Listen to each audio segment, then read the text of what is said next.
Hi all of U, എല്ലാവർക്കും ഈസിയിലേക്ക് സ്വാഗതം. ഇത് നിങ്ങളുടെ ഹന്ന ടീച്ചർ. അപ്പൊ നമുക്ക് പരിസര പഠനം ഗണിതം KPSTയുടെ സെക്കൻഡ് പാർട്ട് ഒന്ന് നോക്കാം. ഒരു കാതിൽ വെറ്റില, കയ്യിൽ കടകം, തലയിൽ വാസുകീയം. മുകളിൽ തന്ന സൂചനകളിൽ ഏത് കലാരൂപവുമായി ബന്ധപ്പെട്ടതാണ്? ഈ സൂചനകൾ ഏത് കലാരൂപവുമായി ബന്ധപ്പെട്ടതാണ് എന്നതാണ് ആദ്യത്തെ ചോദ്യം. ഏതാണ്? ചാക്യാർ കൂത്ത്. കലാരൂപങ്ങളുമായിട്ട് ബന്ധപ്പെട്ടതൊക്കെ നോക്കുക. ഇന്ന് എല്ലാവരും ഒന്ന് വായിച്ചു നോക്കി, അധികം പഠിക്കാനിരിക്കണ്ട. നന്നായി ഉറങ്ങി നാളെ രാവിലെ പരീക്ഷയ്ക്ക് പോവുക. ഓക്കെ, ഒന്ന് വായിച്ചു നോക്കുക. ഇതുവരെ പഠിച്ച കാര്യങ്ങളൊക്കെ എല്ലാവർക്കും wish you all the best. ഇപ്പൊ നമുക്ക് നോക്കാം രണ്ടാമത്തെ ചോദ്യം. താമര ഇലയിൽ മെഴുകു പോലുള്ള ആവരണം. തെറ്റായ ജോഡിയാണ് നമ്മൾ ഇവിടെ നോക്കേണ്ടത്. അസോള മണ്ണിൽ വേരുറക്കും. ഇല്ല അല്ലെ, അസോള ഒരിക്കലും മണ്ണിൽ വേരുറക്കുന്ന സസ്യല്ല. ആമ്പൽ തണ്ടിലും ഇലയിലും വായുവറകൾ. ആഫ്രിക്കൻ പായ ജലോപരിതലത്തിൽ പൊങ്ങിക്കിടക്കും. ഇവിടെ ആൻസർ ബി ആണ്. ശരിയായ കൂട്ടം ഏത്? തിന, ഗോതമ്പ്, മാവ്. അല്ല അല്ലെ, മാവ് തായ്വേര് പഠനാണ്. മാവ്, തെങ്ങ്, ചോളം അതുമല്ല. അടുത്തത് ചോളം, ഗോതമ്പ്, പന. അപ്പൊ നമുക്ക് ഇതില് സി ആണ് ആൻസർ കറക്റ്റ്. ചോളവും ഗോതമ്പും പനയും മൂന്നും സമാന്തര ശിലാവിന്യാസത്തിലും നാലുവേര് പടലത്തിലും ഒക്കെ വരുന്നതാണ്. മറ്റതില് പ്ലാവ് തായ്വേരാണ് അല്ലെ. സൂര്യനും സൂര്യനെ ചുറ്റുന്ന ഗ്രഹങ്ങളും അവയുടെ ഉപഗ്രഹങ്ങളും ചേർന്നതാണ് ഡാഷ്. എന്താണ്? സൗരയൂഥം. നമ്മൾ പഠിച്ചത് അല്ലെ, സൗരയൂഥം. സൂര്യനും അതിനെ ചുറ്റുന്ന ഗ്രഹങ്ങളും അവയുടെ ഉപഗ്രഹങ്ങളും ചേർന്നതാണ് സൗരയൂഥം. ഇത് പഠിക്കാൻ ടീച്ചർ ഒരു പാട്ടൊക്കെ ഉണ്ടാക്കി തന്നിരുന്നു, പഠിച്ചിട്ടുണ്ടാവും എല്ലാവരും. സൗരയൂഥം നന്നായിട്ട് നോക്കണം. എന്തൊക്കെയാ നോക്കണ്ടേ? ഗ്രഹങ്ങള്, പിന്നെ അമാവാസി, പൗർണമി, പിന്നെ ആ പാഠത്തിൽ വരുന്നത് ബഹിരാകാശ യാത്രികര്. ഇതൊക്കെ നോക്കി വെക്കുക. ഓക്കെ, അടുത്തത് താഴെ കൊടുത്തിരിക്കുന്ന പ്രത്യേകതകൾ ഏത് ദ്രവ്യത്തിന്റെ അവസ്ഥയെ സൂചിപ്പിക്കുന്നു? വ്യാപനം എന്റെ പ്രത്യേകതയാണ്. ഭാരമുണ്ട്, സ്ഥിതി ചെയ്യാൻ സ്ഥലം ആവശ്യമുണ്ട്. നിശ്ചിത ആകൃതിയില്ല. വാതകമാണ് അല്ലെ. വാതകത്തിനാണ് വ്യാപനത്തിലുള്ള പ്രത്യേകതയുള്ളത്. ഹംസവും ദമയന്തിയും എന്ന ചിത്രം എന്ന പ്രശസ്തമായ കലാസൃഷ്ടി ആരുടേതാണ്? രാജാ രവിവർമ്മയുടേതാണ്. ആരുടേതാണ്? രാജാ രവിവർമ്മയുടേതാണ് ഹംസവും ദമയന്തിയും. അടുത്തത് വിത്ത് മുളക്കുന്നതുമായി ബന്ധപ്പെട്ട് ശരിയല്ലാത്ത പ്രസ്താവന ഏത്? ആദ്യം പുറത്തു വരുന്ന ഭാഗം ബീജമൂലമാണ്. അത് ശരിയാണ്. ബീജപത്രങ്ങൾ ചെടിയോടൊപ്പം വളരുന്നു. അത് തെറ്റാണ്. അപ്പൊ അവിടെ തന്നെ തെറ്റായത് നമ്മൾ കണ്ടു. ബീജശീർഷം കാണ്ഡമായി മാറുന്നു, വേരായി മാറുന്നത് ബീജമൂലമാണ്. ഒക്കെ ശരിയല്ലേ. വിശാലമായ ഒരു പ്രദേശത്തിന്റെ സവിശേഷതകൾ ഒരു കടലാസിൽ കൃത്യമായി ചിത്രീകരിക്കുന്നതിന്റെ പേര് ഭൂപടം അല്ലെ. വിശാലമായ ഒരു പ്രദേശത്തെ നമ്മളെ ഒരു പേപ്പറിൽ ചിത്രീകരിക്കുന്നതിനാണ് ഭൂപടം എന്ന് പറയുന്നത്. അടുത്തത് ത്രിതല പഞ്ചായത്ത് സംവിധാനത്തിൽ ഗ്രാമപഞ്ചായത്തിന് തൊട്ടു മുകളിൽ ഏതാണ്? ഗ്രാമപഞ്ചായത്ത്, ബ്ലോക്ക് പഞ്ചായത്ത്, ജില്ലാ പഞ്ചായത്ത്. അപ്പൊ നമ്മൾ തൊട്ടു മുകളില് ബ്ലോക്ക് പഞ്ചായത്ത്. അടുത്തത് പ്രഥമ ശുശ്രൂഷയുമായി ബന്ധപ്പെട്ടിട്ട് ശരിയല്ലാത്തത് ഏത്? മുറിവേറ്റ ഭാഗം ഉയർത്തിപ്പിടിക്കണം. ശരിയാണ്. വസ്ത്രത്തിന് തീ പിടിച്ചാൽ ഓടരുത്. അതും ശരിയാണ്. കണ്ണിൽ പൊടി വീണാൽ തിരുമ്മേണ്ടതാണ്. ഒരിക്കലും പാടില്ല അല്ലെ. അപ്പൊ അതാണ് തെറ്റ്. പാമ്പ് കടിച്ചാൽ പരിഭ്രമിച്ചോടരുത്. അതും ശരിയാണ്. അടുത്തത് കുടുംബത്തോടൊപ്പം ബസ്സിൽ യാത്ര ചെയ്യുകയാണ് മനു. പുറത്ത് ശക്തമായ മഴ പെയ്തു തുടങ്ങിയപ്പോൾ ക്രമേണ മുൻവശത്തെ ഗ്ലാസ്സിലെ കാഴ്ചകൾ മങ്ങി. ഡ്രൈവർ ഒരു പേപ്പർ കൊണ്ട് ഗ്ലാസിന്റെ അകവശം തുടച്ചപ്പോൾ പേപ്പർ നനഞ്ഞിരിക്കുന്നു. എങ്ങനെയാണ് ഗ്ലാസിന്റെ അകവശത്ത് നനവ് രൂപപ്പെട്ടത്? അപ്പൊ അകവശത്തുള്ള വായുവിലുള്ള ജലബാഷ്പങ്ങള് ഗ്ലാസ്സിൽ തട്ടി പുറത്തുനിന്ന് മഴ പെയ്യുന്നതുകൊണ്ട് ഗ്ലാസ്സിന് തണുപ്പുണ്ടാകുന്നു.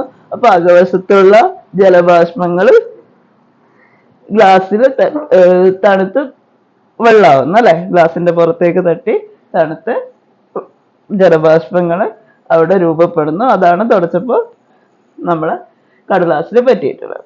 ഇനി ഇത് വിശദീകരിക്കുന്നതിനായി നിത്യജീവിതത്തിലെ ഇത്തരം ഒരു സന്ദർഭം കണ്ടെത്തി പരീക്ഷണക്കുറിപ്പ് തയ്യാറാക്കുക. നമുക്കിത് ഐസ് ഗ്ലാസ്സിലിട്ടാല് പുറമെ വെള്ളം ഒട്ടിപ്പിടിക്കുന്ന ആ ഒരു പരീക്ഷണം ഉണ്ട്, അതാണ് എഴുതേണ്ടത്. ഇപ്പൊ പരീക്ഷണക്കുറിപ്പ് എഴുതാൻ എല്ലാവർക്കും അറിയാം. ആദ്യം പരീക്ഷണത്തിന്റെ പേര് എഴുതുക അല്ലേ? അതിനുശേഷം ലക്ഷ്യം, സാമഗ്രികൾ അറിയാലോ, അങ്ങനെ എഴുതുക. ഇതിലാവുമ്പോ എന്താ പരീക്ഷണത്തിന്റെ പേര് കൊടുക്കുക? ഐസ് ഗ്ലാസ്സിൽ ഇടുമ്പോഴുള്ള പരീക്ഷണമാണ്. അപ്പൊ അതിന് കണക്കായി എന്തെങ്കിലും ഒരു പേര് കൊടുക്കുക. അതിനുശേഷം ലക്ഷ്യം, ജലബാഷ്പങ്ങൾ, അന്തരീക്ഷത്തിൽ ജലബാഷ്പങ്ങൾ ഉണ്ടോ, അല്ലെങ്കിൽ ഐസ് ഇട്ട പാത്രത്തിന് പുറത്ത് ജലത്തുള്ളികൾ കാണാനുള്ള കാരണമാണ് നിങ്ങൾക്ക് കാണുന്നത്. അപ്പോ സാമഗ്രികൾ എന്തൊക്കെ എഴുതാം? ഗ്ലാസ്, ഐസ്, ഇത് രണ്ടും നമുക്ക് വേണ്ട അല്ലെ? പിന്നെ നിരീക്ഷണക്കുറിപ്പ് എഴുതുന്നതിന് മുമ്പേ പ്രവർത്തനക്രമം നമ്മൾ എഴുതണം. എന്തൊക്കെയാ ചെയ്യുക? ഒരു ഐസ് എടുത്ത് ഗ്ലാസ്സിലിടുന്നു, അത് കൂടുതലൊന്നും അതിലില്ല. അതിനുശേഷം നോക്കുമ്പോൾ ഗ്ലാസ്സിന് പുറത്ത് വെള്ളത്തുള്ളികൾ ഒട്ടിക്കിടക്കുന്നത് കാണാം. അപ്പൊ അതിനുള്ള കാരണം ഗ്ലാസ്സിന് ചുറ്റുമുള്ള അന്തരീക്ഷത്തിലുള്ള ജലബാഷ്പങ്ങൾ ഗ്ലാസ്സിലേക്ക് ഒട്ടിപ്പിടിക്കുകയാണ്. ഗ്ലാസ് തണുക്കുമ്പോൾ ഒട്ടിപ്പിടിക്കുകയാണ്. അതാണ് നിഗമനം. ഓക്കെ, ബന്ധം കണ്ടെത്തി യോജിപ്പിക്കൂ. ജാലിയൻ വാലാബാഗ് ജാലിയൻ വാലാബാഗ് ഏതാ വരിക? General Michael O'Dwyer. നിസ്സഹകരണ സമരം, വിദേശ വസ്ത്ര ബഹിഷ്കരണം, ഉപ്പ് സത്യാഗ്രഹം, കെ കേളപ്പൻ. ചമ്പാരൻ സമരം, നീലം കൃഷി. ഓക്കെ അല്ലേ? അടുത്തത് സ്വാതന്ത്ര്യ സമര ചരിത്രത്തിലെ സുപ്രധാന വഴിത്തിരിവായ ഉപ്പ് സത്യാഗ്രഹത്തെ കുറിച്ച് കുറിപ്പ് തയ്യാറാക്കുക. അപ്പൊ ഇതില് ദണ്ഡിയാത്ര, പിന്നെന്തൊക്കെയാ ഉൾപ്പെടുത്തുക? ഉപ്പിന് നികുതി ചാർത്തിയത്, പിന്നെ കേരളത്തിലെ ഉപ്പ് സത്യാഗ്രഹം ആരുടെ നേതൃത്വത്തിലാണ് നടന്നത്, അങ്ങനെ നിങ്ങൾക്ക് അറിയാവുന്ന കുറെ കാര്യങ്ങളുണ്ട് അല്ലെ? വരിക സാഹചര്യം എന്ന മുദ്രാവാക്യ ഗീതവുമായിട്ട്. അതാരാ എഴുതിയത്? അംശി നാരായണ പിള്ള. അതൊക്കെ ഉൾപ്പെടുത്തി ഒരു നല്ല കുറിപ്പ് എഴുതുക. അടുത്തത് ഗണിതമാണ്. ഗണിതം. ഒരു കയർ ഫാക്ടറിയിലെ ആകെയുള്ള 33 തൊഴിലാളികളിൽ 49 പേർ പുരുഷന്മാരും ബാക്കിയുള്ളവർ സ്ത്രീ തൊഴിലാളികളുമാണ്. അങ്ങനെയാണെങ്കിൽ ഒരു പുരുഷന് 875 രൂപയാണ് കൂലി. മുഴുവൻ തൊഴിലാളികൾക്കും കൂടെ ഒരു ദിവസം 1,12,175 രൂപ കൂലി കൊടുക്കണം. അപ്പൊ മുഴുവൻ സ്ത്രീകൾക്കും ഒരു ദിവസം കൂലി നൽകേണ്ടത് എത്ര എന്നതാണ് ആദ്യത്തെ ചോദ്യം. അത് നമ്മൾ എന്ത് ചെയ്താൽ മതി? 875നെ 49 കൊണ്ട് ഗുണിക്കുക. ആ കിട്ടിയ ആൻസറിനെ 1,12,175 നിന്ന് കുറക്കുക. അപ്പൊ നമുക്ക് മുഴുവൻ സ്ത്രീ തൊഴിലാളികളുടെയും വേതനം എത്രയാന്ന് കിട്ടും. ഒരു ദിവസം എത്ര രൂപ കൊടുക്കേണ്ടി വരുമെന്ന് കിട്ടും. അടുത്ത ചോദ്യം, എല്ലാ തൊഴിലാളികൾക്കും പ്രതിദിനം 70 രൂപയാണ് യാത്രാബത്തെങ്കിൽ ഈ ഇനത്തിൽ എത്ര രൂപ ലഭിക്കും? ഒരു ദിവസം എത്ര രൂപ ലഭിക്കും, അല്ലെങ്കിൽ എത്ര രൂപ നൽകണം? ഒരാൾക്ക് 70 രൂപ വെച്ചാല് 133 ആൾക്ക് എത്ര രൂപ കൊടുക്കണം എന്നതാണ് നമ്മുടെ ചോദ്യം. അപ്പൊ 133 ഗുണിക്കണം 70 ചെയ്യണം. ഓക്കെ, അപ്പൊ നമുക്ക് എത്ര രൂപ കൊടുക്കണം എന്ന് കിട്ടും. ഓക്കെ അല്ലേ? അതിന്റെ താഴെ അടുത്ത ചോദ്യം വരുന്നത് യാത്രാഭത്ത, കൂലി ഈ വകയിൽ ഒരു ദിവസം എല്ലാ തൊഴിലാളികൾക്കും ആകെ എത്ര രൂപ ഫാക്ടറി നൽകേണ്ടി വരും? അപ്പൊ ഇത് രണ്ടും കൂടെ, യാത്രാഭത്തയും കൂലിയും രണ്ടും കൂടെ കൂട്ടുക. അപ്പൊ നമുക്ക് ഫാക്ടറിയില് ആകെ ഒരു ദിവസം എത്ര രൂപ കൊടുക്കേണ്ടി വരും കിട്ടും അല്ലേ?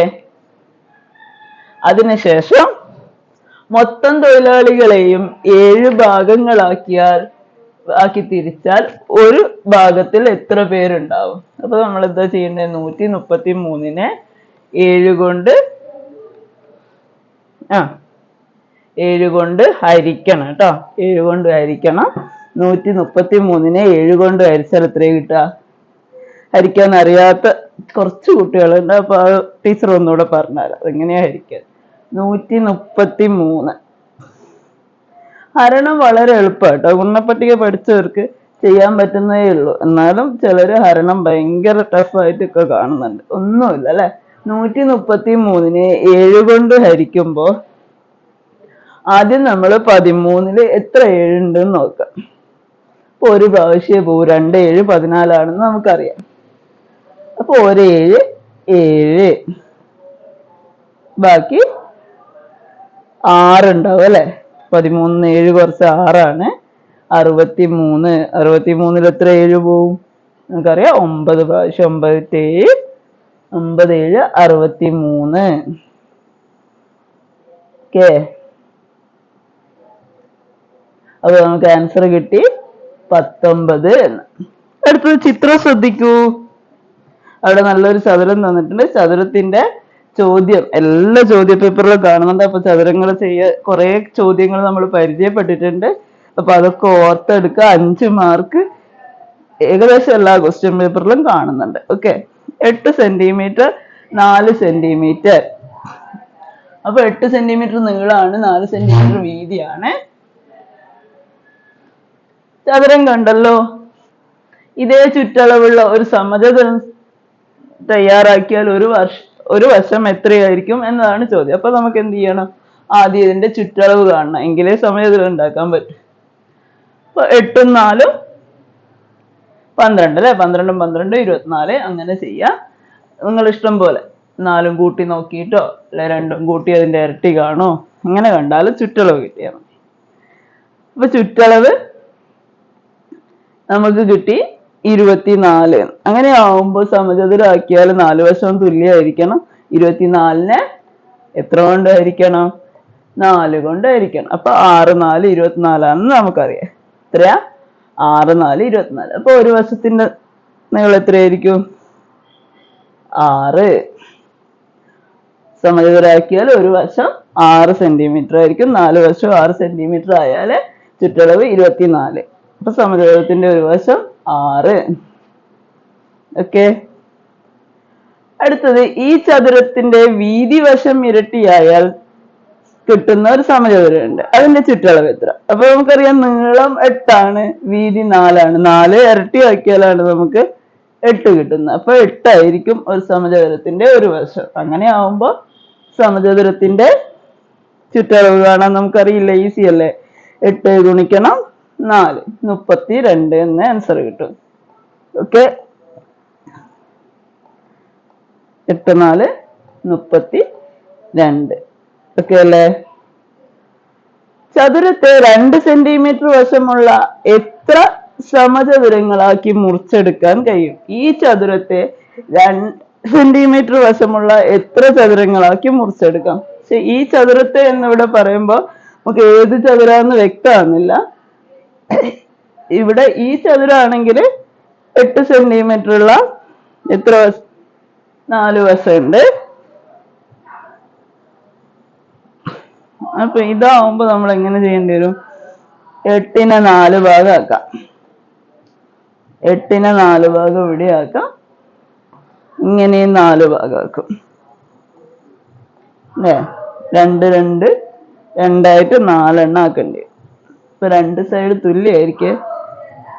അപ്പൊ ഇവിടെയും 4 ഇവിടെയും 4 ആകുമ്പോ 4 8 16 കള്ളികളുണ്ട് അല്ലെ, 16 എണ്ണം ആക്കാൻ പറ്റും. പക്ഷെ ആൻസർ കീയിൽ ഇതെല്ലാം തോന്നുന്നു. അങ്ങനെ ആവുമ്പോ നമുക്ക് ഈ ചതുരം എന്ന് പറയുന്നത് ആദ്യത്തെ ആയിട്ട് കണക്കാക്കണം. ആദ്യത്തെ ആവുമ്പോ നമുക്ക് ഇതിൽ നിന്ന് മുറിച്ചെടുക്കാൻ പറ്റുന്ന 2 സെന്റിമീറ്റർ വശമുള്ള സമചതുരങ്ങൾ എത്രയാണ്?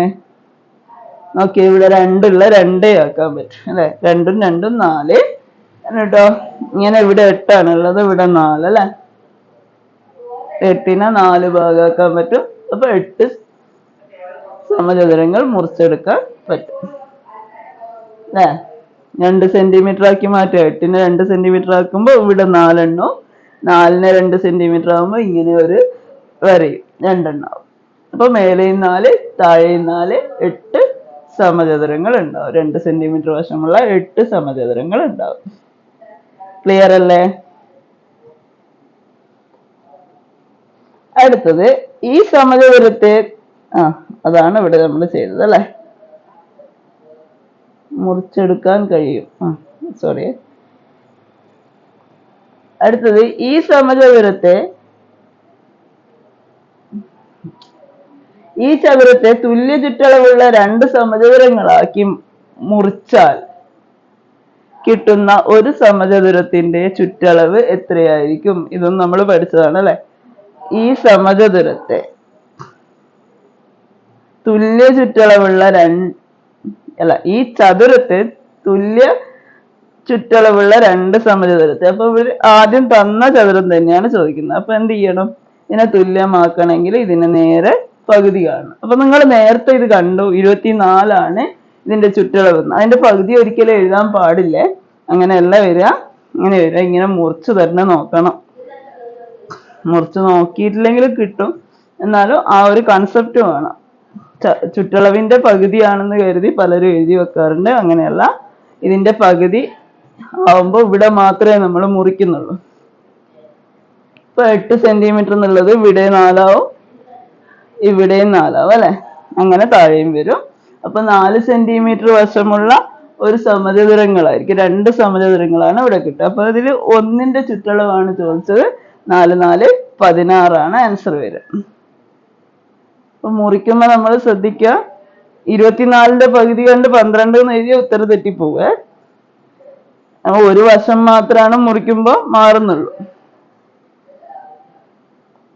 വീതി അങ്ങനെ തന്നെ ഉണ്ടാവും, നീളം മാത്രമാണ് അവിടെ മാറിയത്.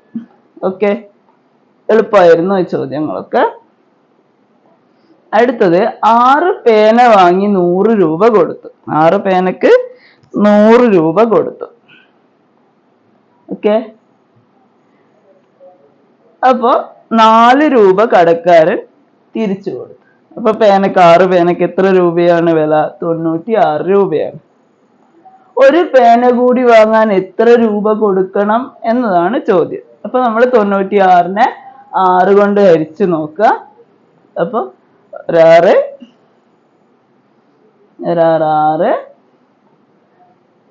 3 ബാക്കി 36 വരും ഇവിടെ. 6 6 36. അപ്പൊ ഒരു പേനയുടെ വില എത്ര വരിക? 16 ആൻസർ കിട്ടും അല്ലെ.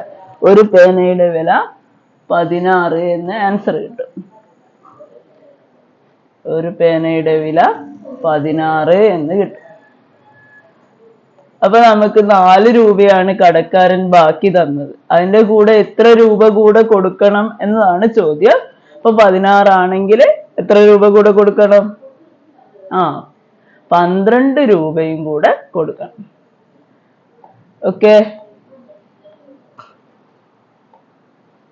അടുത്ത നോക്കിയേ. 40 മിനിറ്റ് വൈകി 13:10 ആണ് ട്രെയിൻ തിരുവനന്തപുരത്ത് എത്തിച്ചേർന്നത്.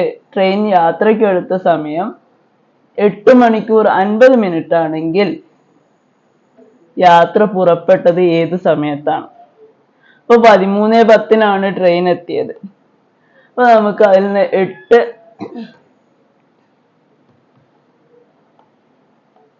13:10 ട്രെയിൻ എത്തിയത്. ഓക്കെ, 13:10 ട്രെയിൻ എത്തിയത്. 8 മണിക്കൂർ 50 മിനിറ്റ് എടുത്തിട്ട്. അത് കുറച്ചാലാണ് നമുക്ക് എന്ത് കിട്ടുക? എത്ര മണിക്കാണ് പുറപ്പെട്ടത് എന്ന് കിട്ടുക. അപ്പൊ നമുക്ക് 13:10 എന്നുള്ള 10-50 കുറക്കാൻ പറ്റാത്തത് കൊണ്ട് നമ്മൾ ഇവിടുന്ന് 1 എടുക്കുന്ന. ഇപ്പൊ ക്ലോക്ക് ആയതുകൊണ്ട് തന്നെ അങ്ങനെ എടുക്കുമ്പോൾ നമുക്ക് ഇവിടെ 60 60 മിനിറ്റ് ആണല്ലോ 1 മണിക്കൂർ. ഇപ്പൊ ഇവിടെ 60 ആയിരിക്കും. 60ഉം 10ഉം 70.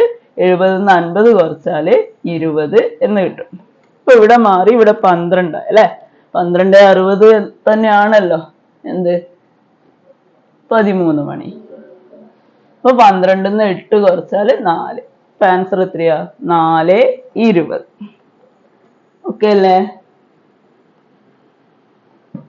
10 മീറ്റർ നീളമുള്ള ഒരു വലിയ റിബൺ 50 സെന്റിമീറ്റർ നീളമുള്ള 15 കഷ്ണങ്ങളും 30 സെന്റിമീറ്റർ നീളമുള്ള 8 കഷ്ണങ്ങളും ആക്കി മുറിച്ചെടുത്തു എങ്കിൽ എത്ര സെന്റിമീറ്റർ ബാക്കിയുണ്ടാവും?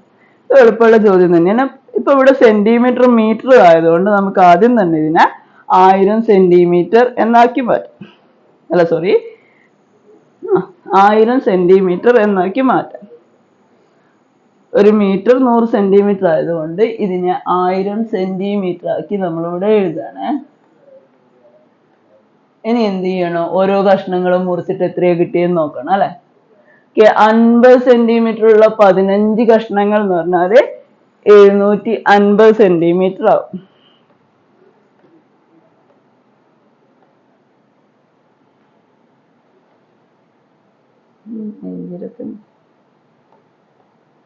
അല്ലേ? ഇനി 30 സെന്റിമീറ്റർ ഉള്ള 8 കഷ്ണങ്ങൾ അത് എത്ര വരിക? 8 4 32 320 സെന്റിമീറ്ററും വരും.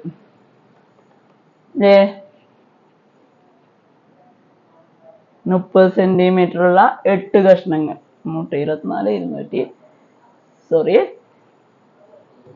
എത്ര വരിക? 8 കഷ്ണങ്ങളാണ് 324 അല്ലെ. അപ്പൊ 240 സെന്റിമീറ്റർ ആണ് വരിക. അപ്പൊ അത് രണ്ടും കൂടെ നമ്മൾ കൂട്ടുക. അപ്പൊ 750 240 എത്രയാ? 990 ആണ്. അപ്പൊ എത്ര സെന്റിമീറ്റർ ബാക്കി ഉണ്ടാവും? 10 സെന്റിമീറ്റർ ആണ് ബാക്കി ഉണ്ടാവുക. ഓക്കെ.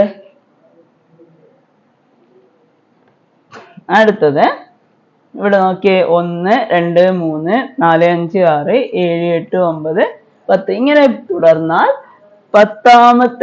എത്രാമത്തെ വരിയിലാണ് 45 വരിക എന്നതാണ് ചോദ്യം.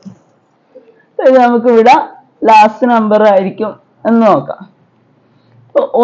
ഇത് തമ്മിലുള്ള വ്യത്യാസം നോക്കുക. ലാസ്റ്റ് നമ്പറുകൾ തമ്മിലുള്ള വ്യത്യാസം ഇവിടെ 2 ഇവിടെ 3 അല്ലെ. 3 3 6 6 4 10. അപ്പൊ ഇവിടെ 4. അങ്ങനെ തുടരുമ്പോ 10 5 15 അല്ലെ. 10 5 15 15 6 21 21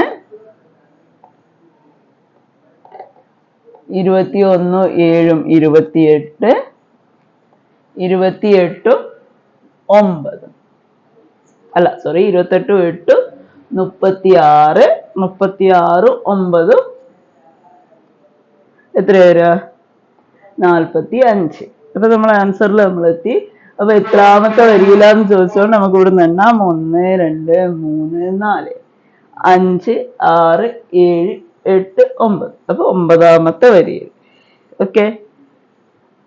അടുത്തത് 105 പേർ പരീക്ഷ എഴുതുന്ന ഒരു പരീക്ഷാ കേന്ദ്രത്തിലെ ആദ്യത്തെ നമ്പർ ഇതാണ് 6,57,899. അങ്ങനെയാണെങ്കിൽ അവസാനത്തെ നമ്പർ എത്രയായിരിക്കും?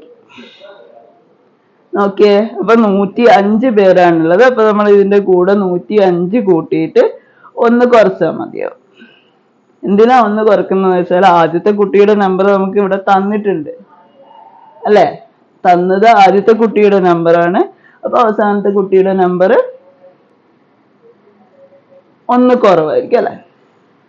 ഇപ്പൊ 105 കൂട്ടുകയാണല്ലോ. 105 പേരെ നമ്മളിവിടെ കൂട്ടിപ്പോയില്ലേ. ഇപ്പൊ കൂട്ടിയേ. 9 5 14 1 ബാക്കി 10 9 1 10ക്ക് 0 8 1 9 1 10 0 ബാക്കി 0 പിന്നെ ഇവിടെ 7 അല്ലേ 8 1 9 1 10 7 8 കിട്ടും അല്ലേ ഇവിടെ പിന്നെ 5 6 കൂട്ടിക്കഴിഞ്ഞാൽ ഒന്നുകൂടെ ക്ലിയർ ആക്കണേ അല്ലെങ്കിൽ തെറ്റിപ്പോയിട്ടുണ്ട് നമ്മുടെ മാർക്ക് മൊത്തം അങ്ങ് പോകും അല്ലേ ഒന്ന് കുറയോ കൂടുകയോ ഒക്കെ ചെയ്തിട്ടുണ്ടെങ്കിൽ നമ്മുടെ മാർക്ക് മൊത്തം പോവും അപ്പോൾ ഒന്നുകൂടെ ഉറപ്പിക്കുക ഉത്തരം ശരിയാണെന്നുള്ളത് ഇതിൻ്റെ കൂടെ 105 കൂട്ടുന്ന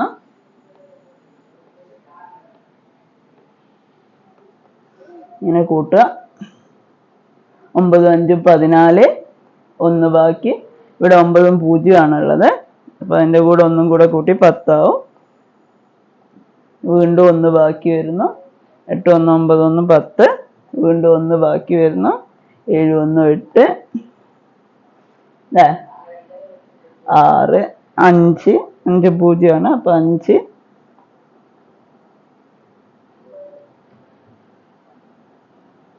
അവിടെ 5 എഴുതണം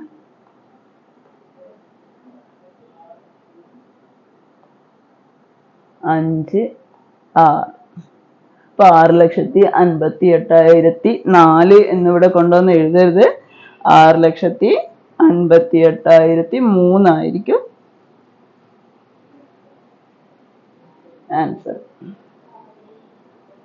ഓക്കെ ക്ലിയർ ആണല്ലോ അടുത്തത് ഈ ശ്രേണിയിലെ അടുത്ത സംഖ്യ ഏതായിരിക്കും 356 89 തമ്മിലുള്ള വ്യത്യാസം എത്രയാണെന്ന് നോക്കാം ആദ്യം എത്ര വരാ 33 ആണ് വ്യത്യാസം വരുന്നത് നമ്മൾ കുറച്ച് നോക്കണേ ഇവിടെ 35 വരുന്നത് അപ്പൊ 33 35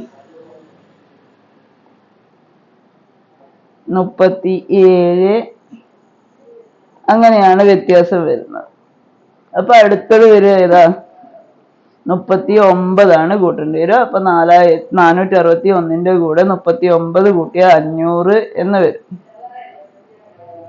ഓക്കെ ഉത്തരവുമായി യോജിക്കാത്തത് എന്ത് അതാണ് അവസാനത്തെ ചോദ്യം അല്ല അവസാനത്തെ അല്ല ഒന്നും കൂടെ ഉണ്ടല്ലേ അപ്പൊ ഇതിന്റെ ഉത്തരം നമ്മൾ കാണണം 9880 8890 കുറയ്ക്കാം കുറച്ച് നോക്കിയാല് 990 ആണ് ആൻസർ കിട്ടുക ചെയ്ത് നോക്കണേ കുറച്ച് നോക്കുക അപ്പൊ 990 ആണ് കിട്ടുക അപ്പൊ 9 നൂറുകളും 9 10 ചേർന്നത് എന്നത് ശരിയാണ് 990 ആണ് ഏറ്റവും ചെറിയ 4 അക്ക സംഖ്യയിൽ നിന്ന് 1000-ൽ നിന്ന് ഏറ്റവും ചെറിയ 2 അക്ക സംഖ്യ 10 കുറച്ചാൽ 990 ആണ് കിട്ടുക അതും ഓക്കെയാണ് അപ്പൊ ഇതില് ശരിയല്ലാത്തതാണ് ചോദിച്ചത് അപ്പൊ 990നോട് യോജിക്കുന്നുണ്ട് ആദ്യത്തെ രണ്ടും അടുത്തത് 3 ഗുണിക്കണം 5 ഗുണിക്കണം 6 ഗുണിക്കണം 11 6 5 30 33 33 സോറി 6 5 30 30നെ 3 കൊണ്ട് ഗുണിച്ചാൽ 99 കിട്ടും 99നെ 11 കൊണ്ട് ഗുണിച്ചാൽ അല്ല 6 5 30 30നെ 3 കൊണ്ട് ഗുണിക്കുമ്പോൾ 90 90നെ 11 കൊണ്ട് ഗുണിക്കുമ്പോൾ 990 എന്ന് കിട്ടും അതും ശരിയാണ് അപ്പൊ ആൻസർ തെറ്റേതാണ് ഡി ആണ് ഡി ചെയ്ത് നോക്കിയാൽ നമുക്ക് അങ്ങനെ കിട്ടുള്ളൂ അല്ലെ 800 100 ഗുണിക്കണം 8 800 10 ഗുണിക്കണം 18 180 ആണ് അപ്പൊ അത് രണ്ടും കൂട്ടിയാൽ ഒരിക്കലും കിട്ടില്ല 990 അല്ല കിട്ടുന്നത് അടുത്തത് 4 0 2 8 എന്നീ 4 അക്ക സംഖ്യകൾ ആവർത്തിക്കുന്ന എത്ര ഇരട്ട സംഖ്യകൾ ഉണ്ടാവും അപ്പൊ ഇത് ഇരട്ട സംഖ്യകൾ നിങ്ങളെ പറ്റിക്കാൻ ചോദിച്ചതല്ലേ ഇത് ഇരട്ട സംഖ്യ അല്ലാത്ത വേറെ സംഖ്യ ഇതിൽ ഉണ്ടാവുമോ ഇതൊക്കെ അവസാനം വരുമ്പോ ഇരട്ട സംഖ്യ തന്നെ വരും